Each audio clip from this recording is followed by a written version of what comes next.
I'm Alex. And I'm Teddy. And I'm Spencer. And we are The Button Mappers. Hey, the Button Mappers.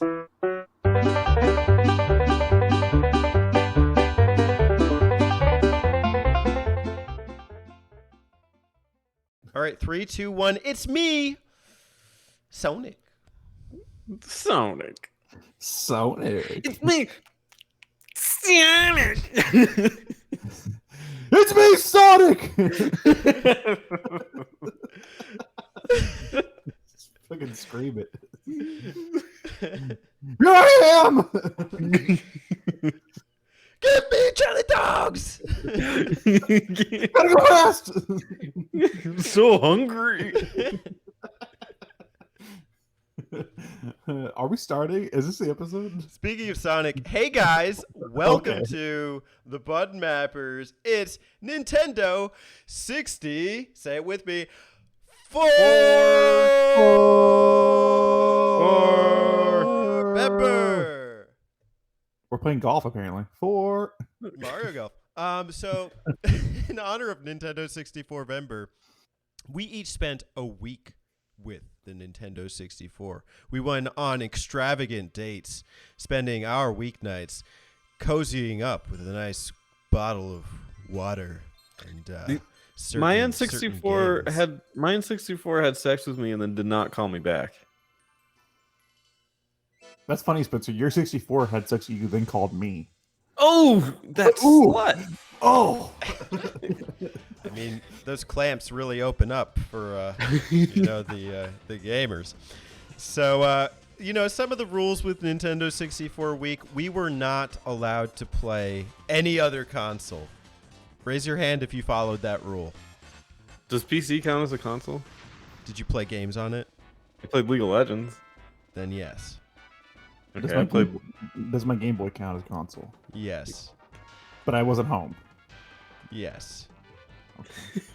Well, I played League of Legends, but I played no other video games. Besides the N64 games. I'm playing something else for a map out, so that's one more.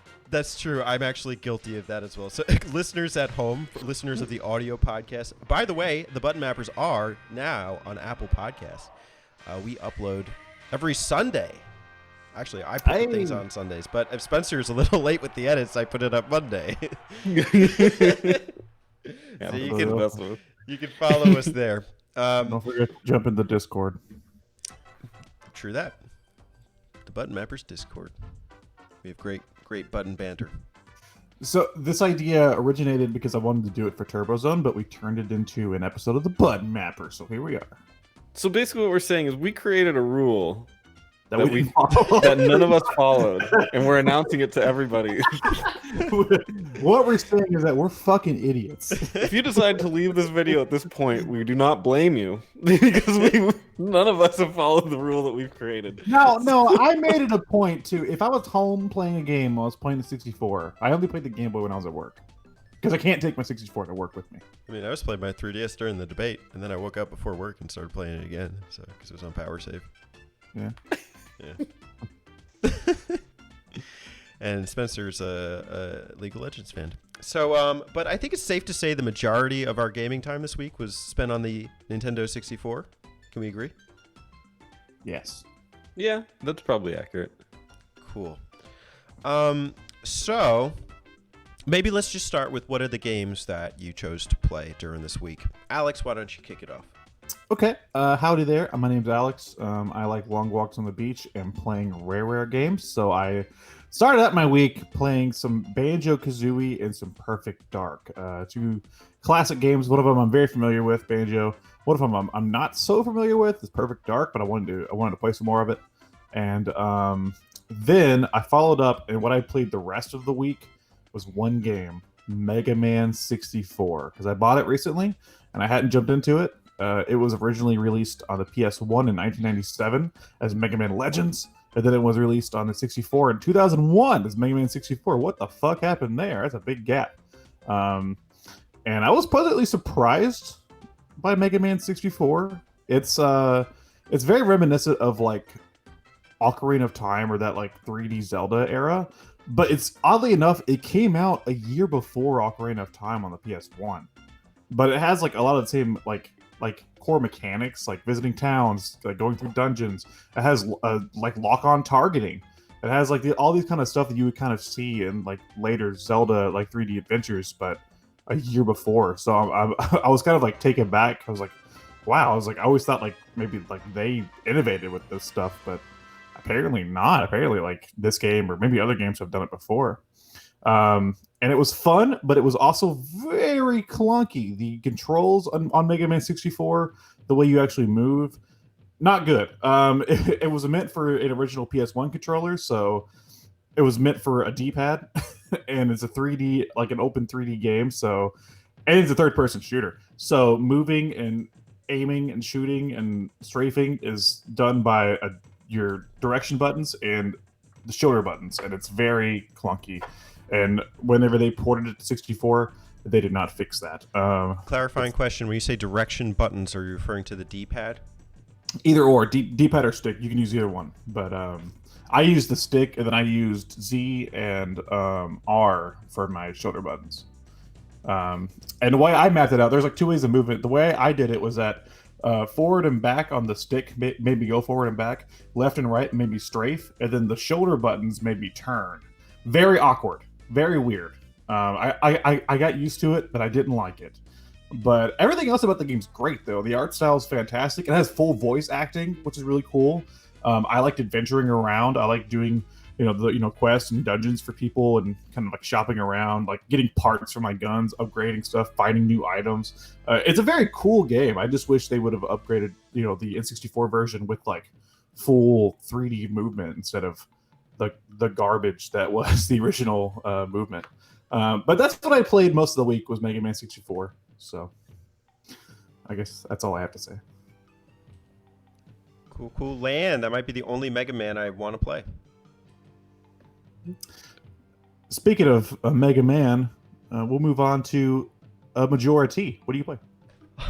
That's funny you should ask. So hi, I'm Majority. AKA a jar of tea, according to closed captioning. And it's funny you should ask because I actually played about 3 Nintendo 64 games this week. Actually, I'm sorry, Nintendo 63 games. So I've been looking around at what Nintendo 64 games are out there, what exists. I actually bought a new game I'd never heard of, and I hadn't tried it out. So I was like, oh, this is the perfect opportunity. It's called Flying Dragon by Natsume. No, I did not expect Dragon Quest, and no, I did not get Dragon Quest. It does not exist on the Nintendo 64. But this was like a 3D fighting game with pretty cool mechanics. I think that fact alone is interesting. I happen to be a fan of like Soul Calibur and like the 3D Mortal Kombat, so I was interested to see that this type of game even existed. I played like, the Smash Brothers and a lot of like even those kind of 2D side scroller ones. But this was different and it was good. There were some interesting characters. Honestly, it wasn't like a fantastic game, but I think it was a good enough game. You can tell because like there's voice sections, like Alex was saying, Mega Man had voiceovers. I think this one did too. But the things that the characters were saying when they go into fights clearly didn't align. One was like, I'll show you why you made me mad. And then like the other was like, hi, nice to see you. I'm like, yeah, okay, 1997 or whatever. So, but that was an interesting start to the week. I went on to play my copy of Smash Bros. I just like doing every so often kind of an arcade match, like just, where you play through the core game up through Master Hand. I forget who I played as, but this happens to be one of my favorites in the Smash Bros series, probably because it's just so simple. I know that's this kind of like it goes over a lot of people's heads because the new one is like all that in a bag of snacks for Kirby, but this one is pretty good. So I mean, I just like being able to just boot it up, play an arcade round, turn it off. And I think part of that's just being an adult. It kind of sucks about being an adult is you don't have the time you once did. But I also played a few rounds of F-Zero X. So I think there's actually 5 cups. Each cup has about 6 tracks, or it does have 6 tracks. So you've got like 30 tracks, and then you have like 30 characters, but you have to unlock each row of characters every time that you take first place in a cup, and it has to be on like a certain difficulty. So right now in replaying it, I've beaten Jack, Queen, and King Cup on standard, and I beat Joker Cup on novice. I think it plays really well. Like I first off love the music. It's just so heavy, and even the gameplay is so intense. Like you're really so focused on how fast you can go. The second lap, you've got boost power. I love that when the guy says that. That's like just signal for boost, boost, boost. And I'd say the courses they play pretty well. Like you don't have to worry too much about like sharp turns or anything until you get to Joker Cup, and then you need to be a little more careful. It honestly feels like some kind of intermediary between the Super Nintendo version and the GameCube version. The GameCube version was just a beautiful, glorious looking game. Every stage was just refined. There was just like environmental hazards, and every stage had personality. I remember the casino night versus the Super Nintendo one had a lot of like, if you've played like Mario Kart Super Circuit, where it's like it's just a very flat landscape and you have to be very cognizant of your turns. That's what the Super Nintendo was like. This had the kind of like flatness of the Super Nintendo version with I'd say maybe the intensity of the GameCube version. By the way, Jodie Summers is a beast. Just took on like every cup with Jodie Summers. Her vehicle was great, but I had a blast playing these games. I do wish I had time for more. It just didn't work out that way, but I think these were a few good games to spend my time with. I see what you did there. Blast, Mega Man. I see what you did there. Well, you know, I mean, I was thinking about Mega Man. Speaking of blast, Spencer, blast off. What do you got for us? Well, I didn't think you'd ask. My name's Spencer. I like long beaches on the walk, and I played a couple N64 games this week. I started off like kind of like a game that you also played, Super Smash Bros., which is my favorite N64 game. I love the simplicity of it. It's easily my favorite of the series. It gets way more complicated, and it turns into like, I think with Melee they realized they could make it a fighting game, like a pro fighting game that the professional players can play, and so they just kind of went with that route with it. Good for them, I guess. But I like it when it's more simple and more just for fun, and that's where I love the N64 version the most. I can't keep up with all the buttons once it gets too complicated. So that was a lot of fun. And then I switched over to what I forgot was one of my favorite N64 games, Pokemon Snap. Oh, snap. That game is so short, but it's so much fun. I adore that game, and I love its unique, like how unique it is. And you got to remember too, when this came out, like Pokemon was at its like a fever pitch of popularity, and everyone was like, there's gonna be a 3D Pokemon game coming out. Oh my god, I've seen pictures of it. Looks awesome. Turns out that is what the game was taking pictures of the Pokemon. It's the game that nobody wanted, and nobody also knew that they wanted. So it was, everyone I think still at least semi enjoys the game, and I'm excited for, I believe there's supposed to be a Switch remake or Switch version or whatever, a new game coming out for it. So that is exciting. Although it's going to have a bunch of Pokemon, I have no idea what they are. There's going to be like an ice cream cone that you take a picture of or something. So that's different. But yeah, I actually beat that one pretty quickly. I mean, obviously it's meant to be, you're supposed to take pictures to get better and everything, but I didn't really do that. But I did get to Mew and took pictures of Mew, so that was fun. Then I played a game where I was obsessed with as a child, and it kind of crashed and burned, but it's called Star Wars Shadows of the Empire. Oh no. Starts off with a bang. It's the Battle of Hoth, and it's one of the first more like realistic takes on the Battle of Hoth, and it's, for all intents and purposes, it's pretty fantastic. And then it immediately switches over to the first person shooting segments, which play about as well as you can imagine on an N64. Like, I think it's pre-GoldenEye, so it's, Yeah, it was a launch game. It's it needs a lot of work. I want. Speaking of shows, like of the Empire, back me and Damon used to be roommates for a little bit, and there was a time where he was playing a bunch of Star Wars games on his 64, and I watched him play Shadows of the Empire all the way through. Mhm. Like, and I came in one day and I was checking up on him, and he was doing this like boss fight with like a bounty hunter, and he was just getting his ass handed to him like over and over again. He was like, "I could do it," and I was just like, "This game looks like crap." Is this the one that starts off where you have to go around the AT-AT's legs with the string? Yeah, it has. It's Yeah. What's it, the guy's name? Is it something Rendar? Dash Rendar. Yeah, it's Dash Rendar. I remember trying that so many times, being like, how do I just combine the string? You just keep going around, and then eventually it just breaks off itself. You have to go around 3 times. I was a kid, so I don't know. I think I remember struggling with it as a kid too. But honestly, the space and even the Hoth segments are really good. Like if they should just, and I think they eventually kind of built around that with Rogue Squadron. But anytime that he steps out of a ship and starts shooting stuff, it is really bad.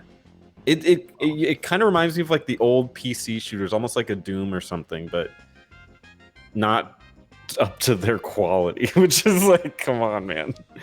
It shouldn't be that hard, but it's not very good. Out of my library, I actually had Rogue Squadron set out to play. I just didn't have time because I got caught up with Mega Man, but Yeah. I was gonna play that because that game's fucking brilliant.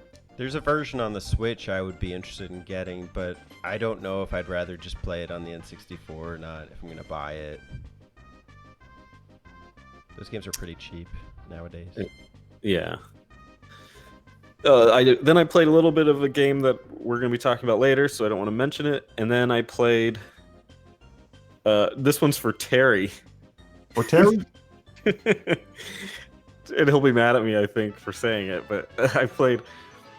Because there's a lot of really good wrestling games on the N64. He's probably thinking No Mercy, which is probably the best. Then I'm saying no. He probably thinks WrestleMania 2000. No. I played WCW NWO Revenge. And it plays just like those, so it's freaking awesome. Like, those wrestling games are all phenomenal. Probably the best ever.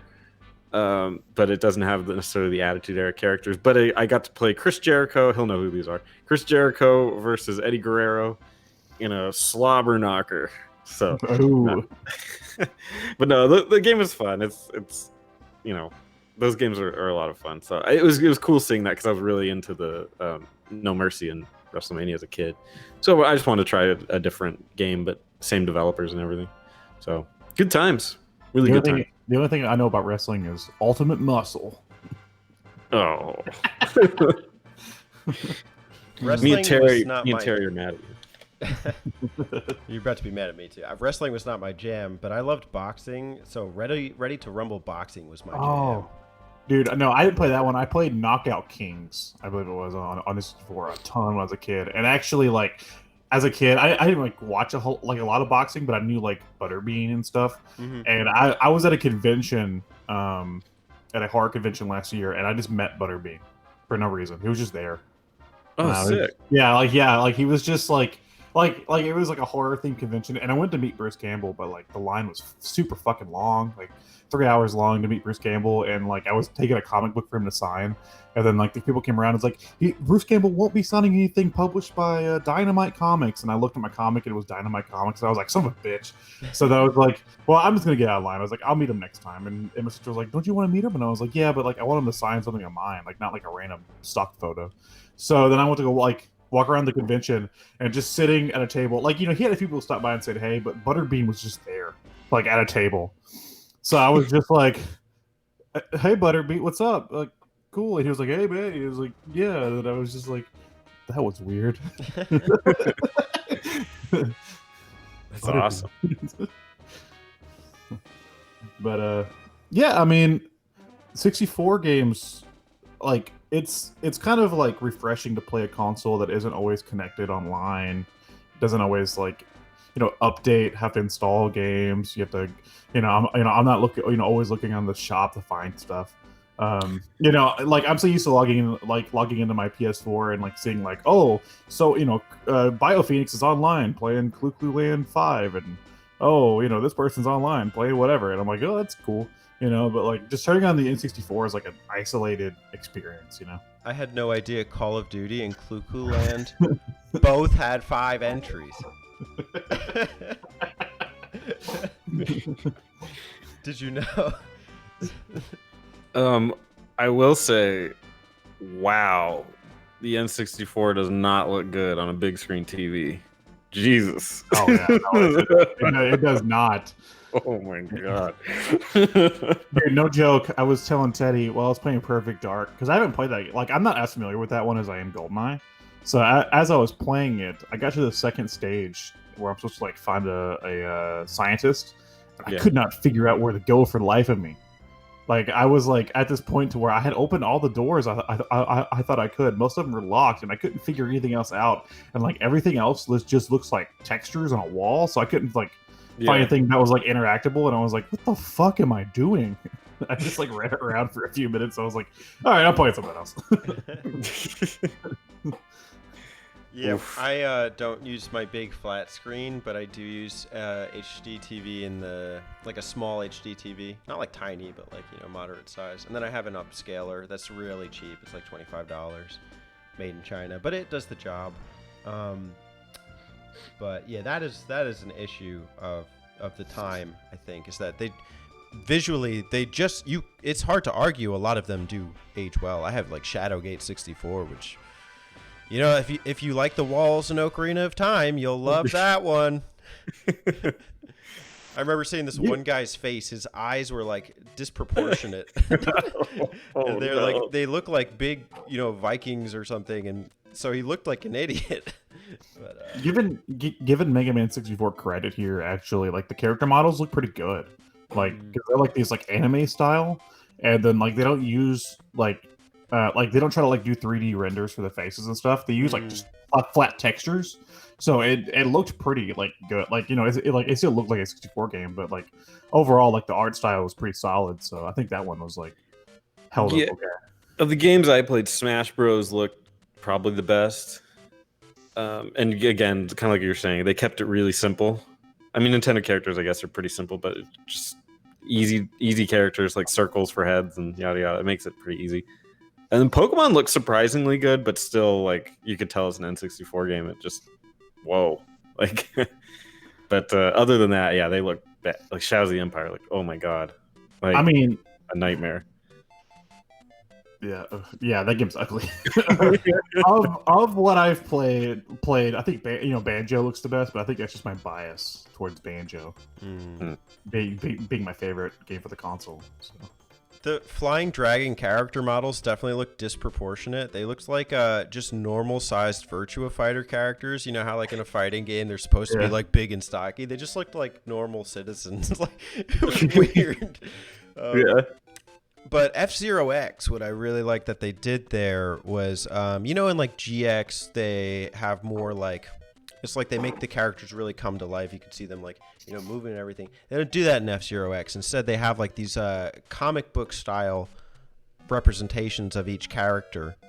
And it almost lends itself to, like, this kind of dark, gritty feel of the characters. And lets you kind of, like, imagine what they're like, too. I happen to really like how they're portrayed in the character select screen. When you're actually doing the racing, that you don't see them, you just see the machines. So I like that they didn't try and like do too much here. Did you guys have trouble like understanding the dialogue in your games? If you had dialogue? Professor Oak was telling me things. I wasn't struggling with that, no. Because in Mega Man 64, which came out in 2001, I believe the same year. Not same year, but I believe Final Fantasy X was out at this point. I swear to God, like the audio is so compressed that sometimes it was just like Mega Man.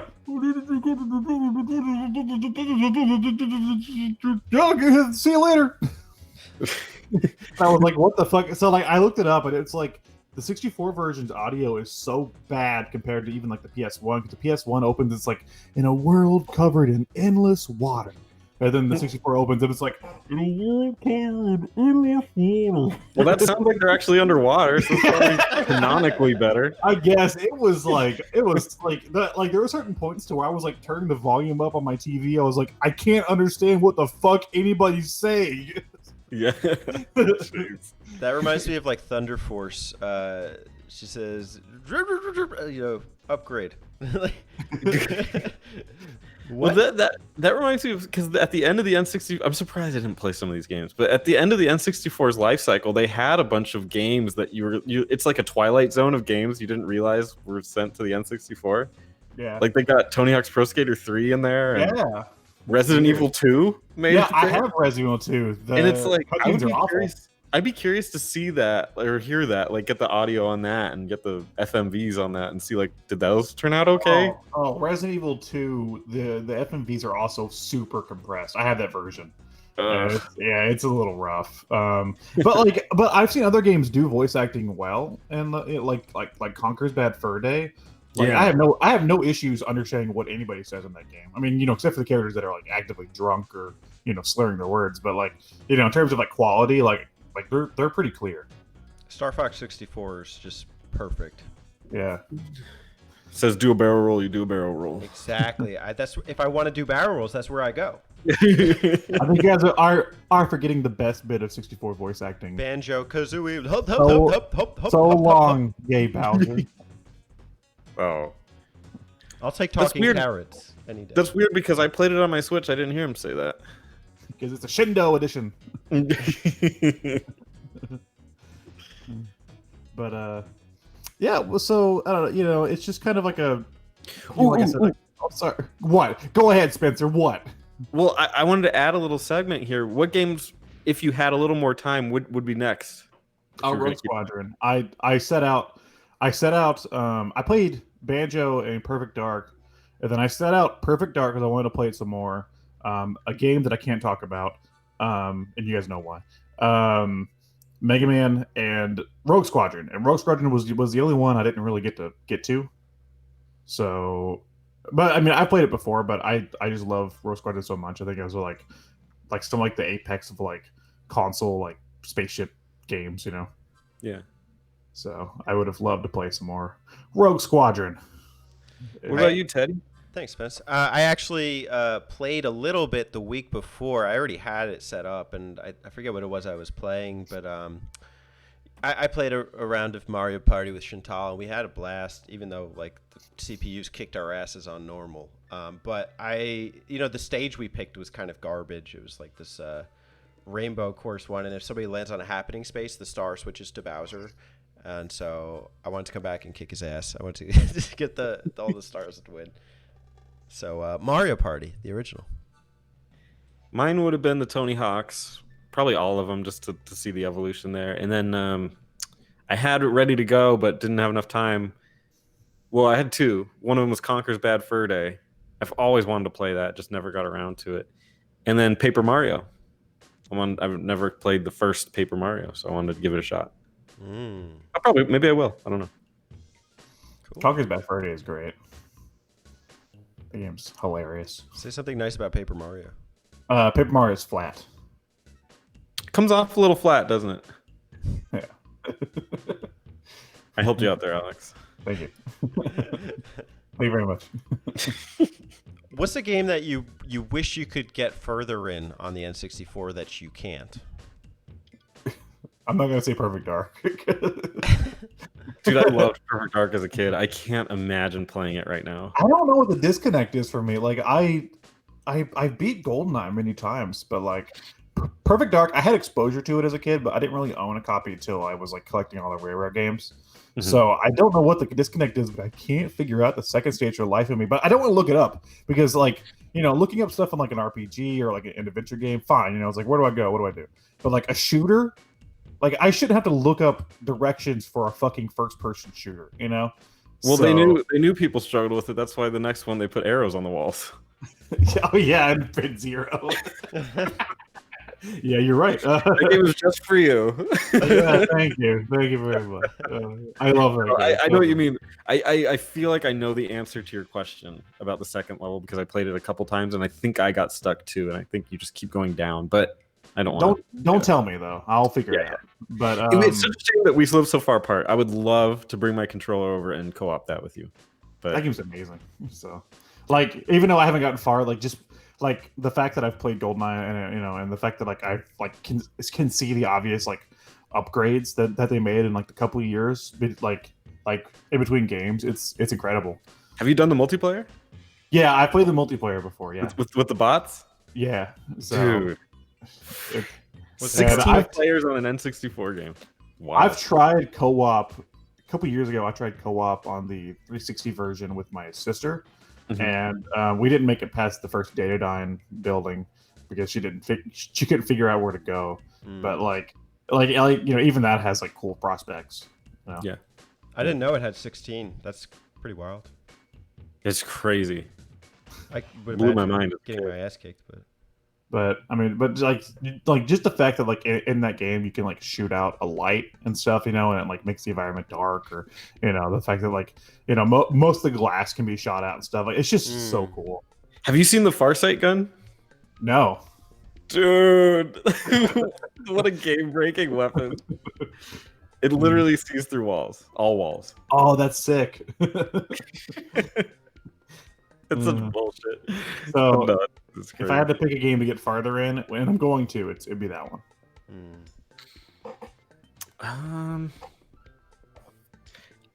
A deep, dark, evil part of my brain says I should get further in Shadows of the Empire. Just because I'm such a Star Wars fan, especially the original trilogy, it's like you should. And I think I did beat it as a kid, but I don't remember like any of it. But I really should get further in Shadows of the Empire. Just bite the bullet. But what about you? Shadow Man. Shadow Man, take me by the hand.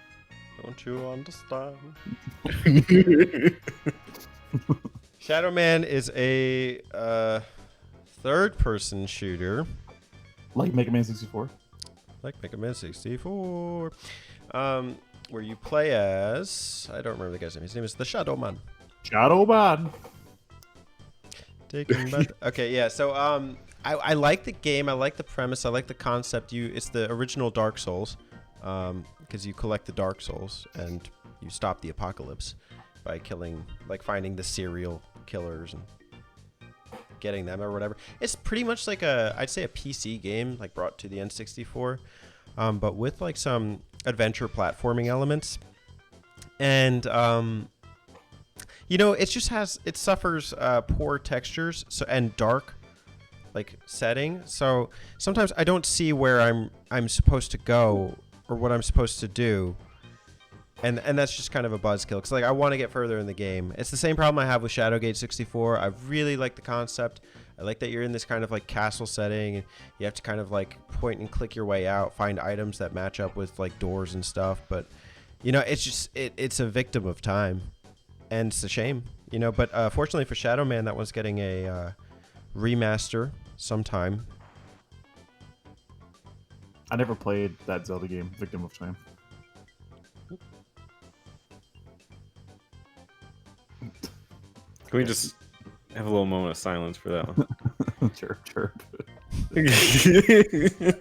I also plan on finishing Mega Man 64, even though the controls are garbage, and it sucks that I chose to buy the 64 version because the sequel and the prequel games, Legends 2 and the Misadventures of Tron Bonne, are only on PS1. So if I want to play the other ones, I have to play the PS1 version. So Nah. it's kind of like, well, what was even the point? But oh well, I'm already playing it on 64. So. What's one major takeaway of this week for you? So like for me, actually, I think we were kind of alluding to this before, but Alex was saying, oh yeah, this is not time that I'm spending browsing shops and stuff. It's literally just put it in and play the game. For me, I booted up the PS4 and I was like, oh shit, I can't play anything. So I took a DVD off the shelf and I put the DVD in the PS4 and I watched Ghost in the Shell, an animated movie that's a classic. And Classic. I rarely watch movies nowadays unless it's like just Netflix night or whatever. And I think like just knowing exactly what I wanted to do with my time and my games and and such, and really limiting it to just one console, even though I broke that and I touched the 3DS at one point, it was just kind of refreshing. I just felt more focused. I felt like I knew how to optimize my time, especially after work. I come home from work and I'm like, oh, what do I do? I just kind of like wander around. Sometimes I'll play, sometimes I won't, but it was nice. It was just nice. So that's my takeaway. I hear the ice cream man. He wants to give his takeaway. It's so fucking loud. Shoot! Is that you, Spencer? That's me. Yeah. Run outside. Give me a 2-ball screwball. Two-ball screwball? I'll take a Sonic Pop. A Sonic Pop with the eyes that look a little not right. Anyway, I would say it made me feel almost like a kid again, because that's like what I would do whenever I was a kid. I would come over from school, grab a Kool-Aid Mondo with drink and a Lunchable, then go play N64. Are you talking about ice cream? No, yes, but I'm also talking about the N64. It just kind of gave me that like feeling, like I work pretty late, so I got I would get up, shower, get ready for the day, and then I would fucking ice cream truck, dude. You're playing this shit. You know what though? It's giving us the kid noise, Yeah. so we're all being nostalgic right now. There you go. So it kind of gave me that same feeling of like, oh man, like I gotta get what I gotta get done, so I can play some 64, man. And it just kind of gave me that like same feeling. Also, like the 64 controller link is very, very short. Oh my god. Yeah, so I couldn't really relax on my couch like I usually do when I play games. I had to like kind of sit up and stuff. So I don't know. It just kind of gave like a different feel.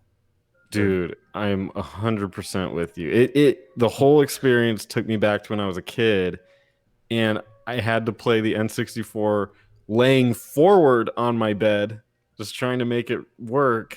The thing is so short, so I'm just sitting there like laying forward on my bed like I was when I was 8 or whatever. And in front of a flat screen. Yeah, in front of like this huge flat screen TV. So, like when I was 8. yeah. Just I was very wealthy as a child. You really loved exploring this time. Where am I supposed to go? But it was there was something to be said about how kind of what Alex was alluding to. It was the console was there to play games, and that is it. And there is something pure about that. I will say though, man, fuck that stick. Yeah. The ice cream feels stick. very fun. I know. The ice cream mappers. Here we are.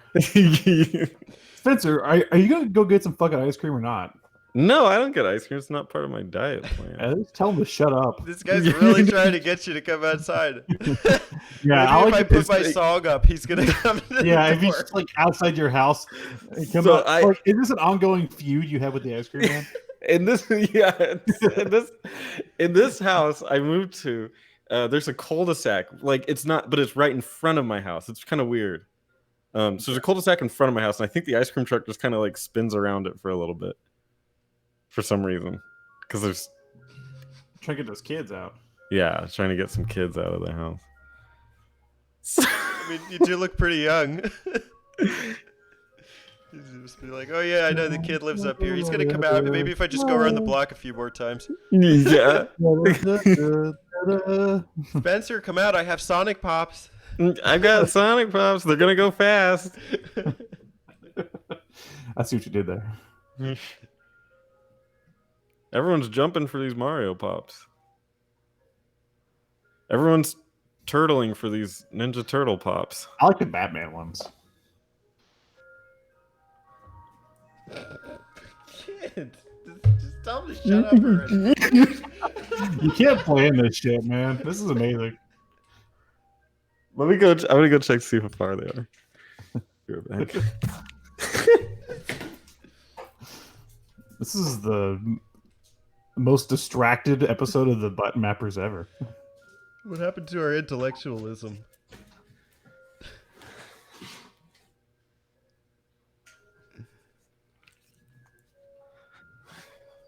I think they're down the street. I can't even see them. It's a loud fucking truck, dude. He blares it. Well, I mean, at least there must be a good ice cream market out there. I think ice cream trucks Arizona. need to upgrade their music because kids don't listen to that. You know, like puts like some like mumble rap or something. Mumblecore. Yeah, mumblecore. Get your ice cream. Get your ice cream. Come on. Come on, get your ice cream. Come on down here. Get some ice cream from me. I'll give you some ice cream. Freeze you. Freeze. Get your brain freeze. Everybody come down to my shop. Everybody come down, get a pop. What? Ice cream truck! What? Ice cream truck!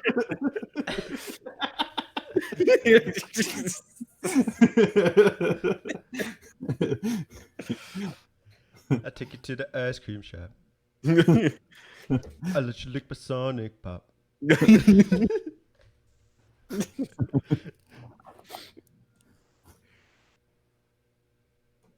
I had a great takeaway with that one. What? Ice cream truck! What the? Okay. I don't know how we go back to the conversation now. We're kind of done, right? I guess. A week with the N64. It was a refreshing experience. I would like to, like, this is like a fun little experiment. Would you say refreshing, just like ice cream on a hot summer's day? My downstairs neighbor is going to be like, "What the fuck is he yelling about ice cream trucks?" This guy really likes this ice cream. Yeah, really refreshing. When I think N64 week, I think ice cream. Especially Sonic Pops. Yahoo! It's me. Sonic. O's. What color N64 do you guys have? Black. Black. Oh, lame-os. What do you have, the green one? Yeah. Lame. Jungle green. It was one of the fantastic colors. And then I got a gold Bowser sticker over the expansion pack slot. Yours is radiating in terms of nuclear waste. Well, it was made for the DK64 release, so I'll give you that. Nuclear waste could be the right word. They're both cautioned by yellow. Mm-hmm. This is the segment where Alex talks to us about DK64.